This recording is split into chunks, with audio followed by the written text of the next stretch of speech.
No Jumper, coolest podcast in the motherfucking world. And today I'm here with Haiti Babii, viral sensation, up and coming star. How you feeling? I'm feeling good. How you feeling? High as shit after that last interview. We're pretty good, ready to rock. Oh, yeah. Thank you, man, for having me. It's a blessing, bro. No, yeah, man. I'm fucking hyped on your shit, actually, to be honest. I got aware of you based on that fucking viral freestyle, but then ever since then, I've been listening to your shit on YouTube, and I'm fucking hyped on you. You're super talented.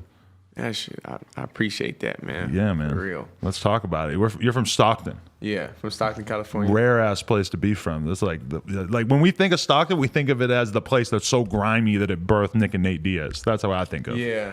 I mean, it is what people perceive it to be, but Is it not as gnarly as I think it is? It's more people trying to fit in. Because you got to think about it. Stockton is like, since it's the middle of everything, it's more people like, what is the niche? That's why a lot of people out there don't really know, because it's a combination from LA to Bay, Right. Sacramento. Everybody's just in one city. It's scrambled together. It's like identity crisis in between. Crisis. I see that. You feel where I'm coming from. So Yeah. once people out there find that niche, it's a lot of talent out there. Yeah. I'm far from just being the only one, and I hope I'm not the only one. I hope the others who are talented, I'm able to sign those artists and profit. Is there anyone who's blown up out of Stockton, really, or is it still kind of dry in that regard? It's most likely been people that I probably don't even know the name of, but A long time ago and shit, yeah. yeah, a long time ago and shit, way before me. Definitely not the first. But you feel like right now there's nobody really popping off. Is that part of your motivation that you wanted to do it big for where you come from? Yeah, I see nobody representing it. So I was like, man, I think this would be huge. I think this would be huge. Just the whole outcome. That's why I changed my name to Haiti Babii too. What was it at first? My rap name? Yeah. Murder Mook. Murder Mook? That's not commercial at all. There's And already that's a Murder Mook. The freestyler. Right. Definitely want to battle him. But did you know that there was another Murder Mook? Yeah. Oh, okay. And I'm glad damn near, because when I searched it in, I got to research his stuff. I fell in love with battle rap. I didn't know what battle rap was until Really? I named myself Murder Mook and then did research on the original one after I changed my name. And I was like, let me research him. And I did research on battle rapping. So, that's when I started looking into Meek Mill's career, the Right. Cassidy's, and I'm sorry to put that name together. But No, but you're right though. A lot of people who are rap fans these days don't know how ill the battle rap scene Yeah. is, and don't know how much good content there is on YouTube if you want to watch Yeah. battles, because there are so many legendary ones. yeah. And I didn't know the Eminem thing was real for the 8 Mile. I didn't have no clue. Right. So that find shit out goes that was down. real. I'm like, oh, so you're actually gifted. You were Yeah. you worked hella hard to get where you're at, and that mindset, it grew on me, because at first, work ethic coming from Stockton, where people get lazy. Once you get comfortable, you get lazy, and having a lazy mindset, it just eliminates all possibilities to be successful in life. So I was just like, you know what, I'm gonna change the way I think and broaden my mind, because I want to be successful. Yeah, definitely. So how did you start out making music? I started out making music regular, like basement type. But before that, I was writing like movies and scripts. That's what I say would help me. And Really? I always paid attention, like in English class. That was my main. How old are you? 21. 21. Yeah. Okay. So I grew up around gospel music.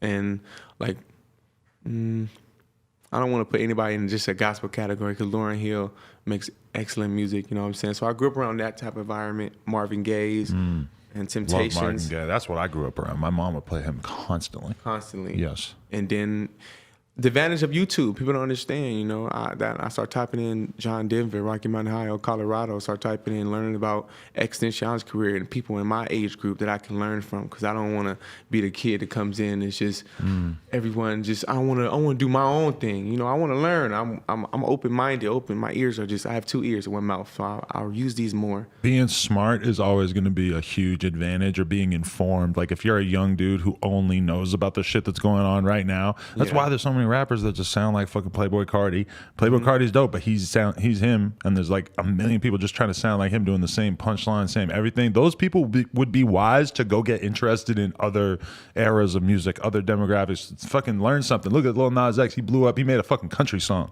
Yeah. Just because he chose to actually think outside the box and change his sound up, Thinking outside the box. And what captivates, makes it more like interesting, is the story, the Stockton, coming from Stockton. So I'm living in a box. So I had to think outside the box, because Yes. I'm living in it. And then going through my trials and tribulations, being shot by police, going to jail, those quick incidents that happen, I used them to my advantage, and I flipped it into positivity because I knew reading a book called The Secret by Rhonda. I forgot her last name.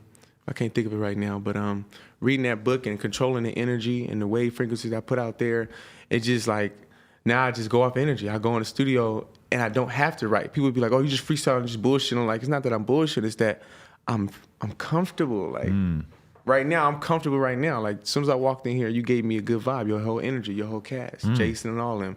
Shout out Jason. Rare cosign right there. Jason doesn't get enough shout outs on here. Jason, not the killer from the movie. Oh man. Okay, let me ask you this: is when you went in to do that freestyle, did you know that freestyle was gonna break the fucking internet? Did you know you were about to go viral?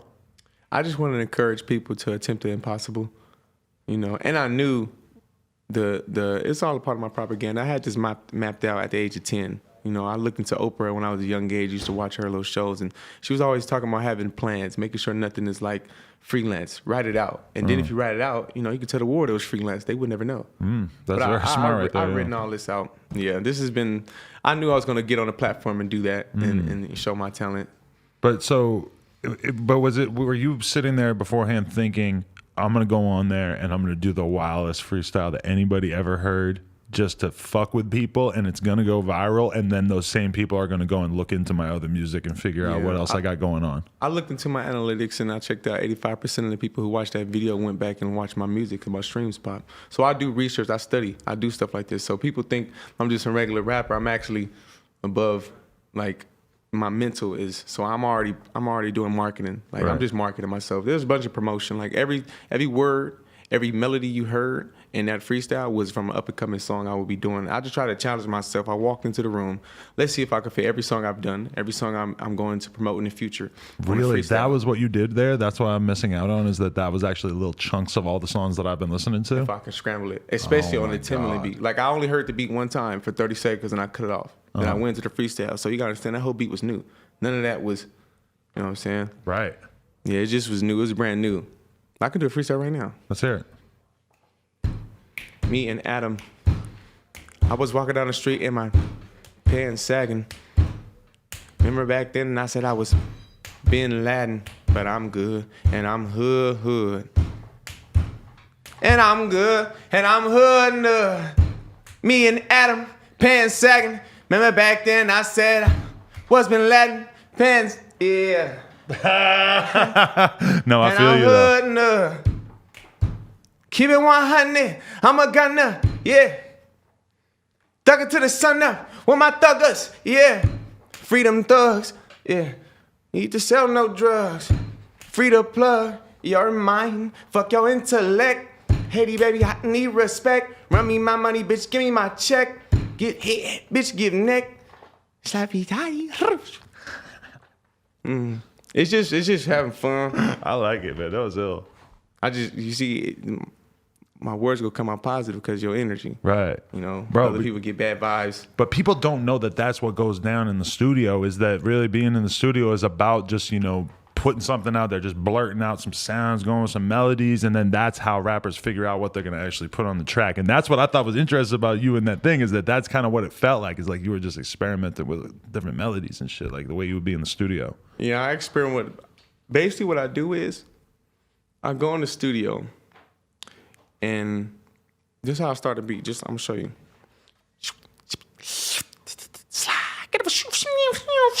And I make a beat around that noise. So the beat will shoo shoo shoo shoo shoo shoo, and turn the beats per minute 92, 93. I say I already had that in my head because I practiced so much. I work so hard at this. So this is, you gotta understand, this is no longer freestyle for me. This is me preparing. I'm just doing what I'm so used to doing consistently. It's like Curry's jump shot. You're not gonna go in there and tell him how to shoot.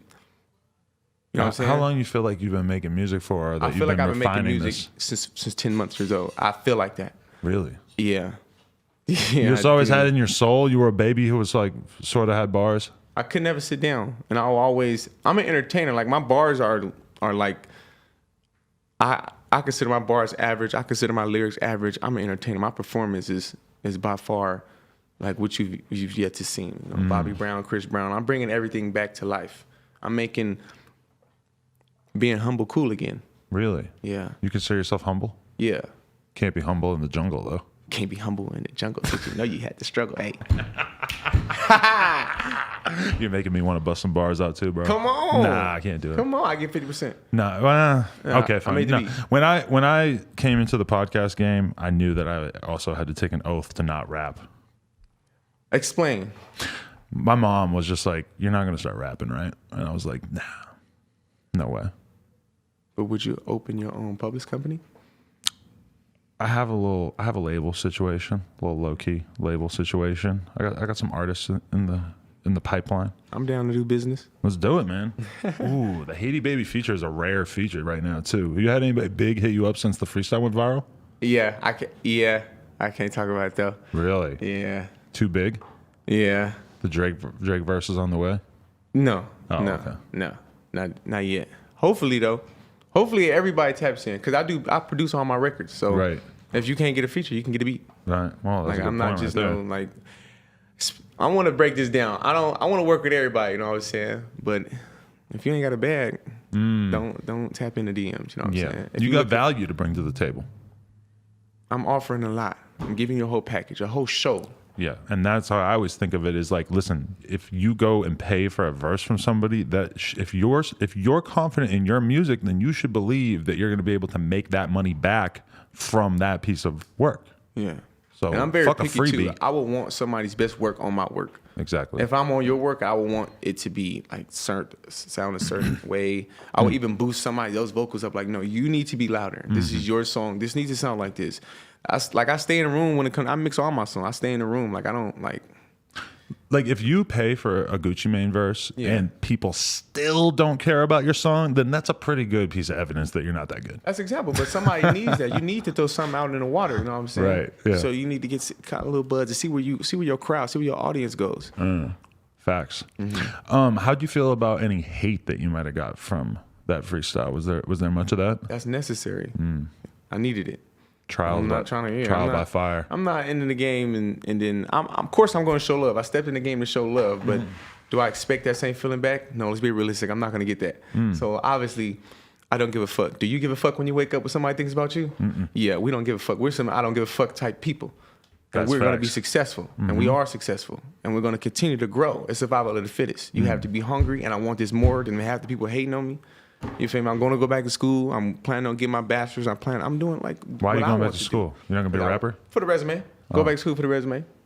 Make it look good. So when you go away, you have that background. Damn, Right. he did this. So it makes somebody else follow my footsteps. Go do that. Right. So you want to follow me? Go do that. It's weird to be telling kids that they need to stay in school if you just immediately drop out of school, even though I respect it. Yeah, oh yeah. Some people drop out of school, but some people, it's the school. Remember how I told you in the back, like school environment. See, I graduated high school, but some kids I see they don't work in good school environments. So I'm like, I want to set up like a little courses, A&R courses, or engineer courses, something to keep them out. Like I don't care if it's about if you're skateboarding, the skateboarding class, do like something, research, homework. Everything like needs to be studied. Like They need to have more skateboarding classes, like gym class should just skate class, like learn to do a kickflip day. Yeah. But you don't understand, like some people feel like that's bullshit and that's funny, but you gotta understand, do something they want to do. It's all about reverse psychology. It's you can all about manipulate giving them to learn. When it comes to kids, it's all about giving them a tool that they can then use as a creative output that they can make something out anything. of. You know? Out of anything. You could tell somebody a quote about how to skateboard and they can use that. That quote could stick with them through life. And they can carry that on into building their own organization. Like, my skateboarding teacher once told me, and then they build off of that.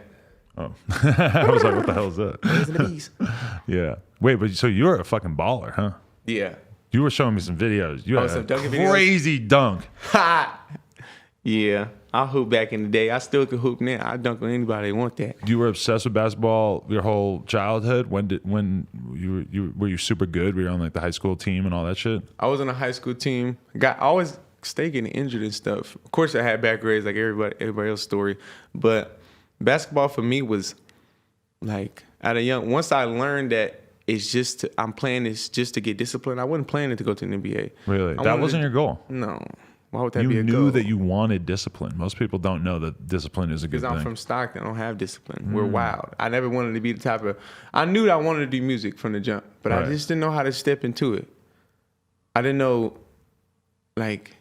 I didn't know none of this. I didn't know how to step into it. So I was like, you know what? I got to start from somewhere. And before I did that, before I told my stepfather and my mama that I don't want to play basketball, I continued it just for the discipline, just to keep me, because I knew if I weren't playing basketball, I was going to be outside. Right. Anything you say to me, I wanted to fight.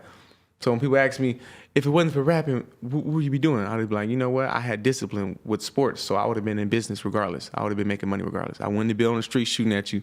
I would have been making some money. But did you grow up in that environment where there are a lot of bad influences? Was it right out there as an opportunity to sell drugs and do all Television kinds is the of worst bullshit? influence in the world. If your comprehension skills is low, and my comprehension skills was low, so I needed a guider.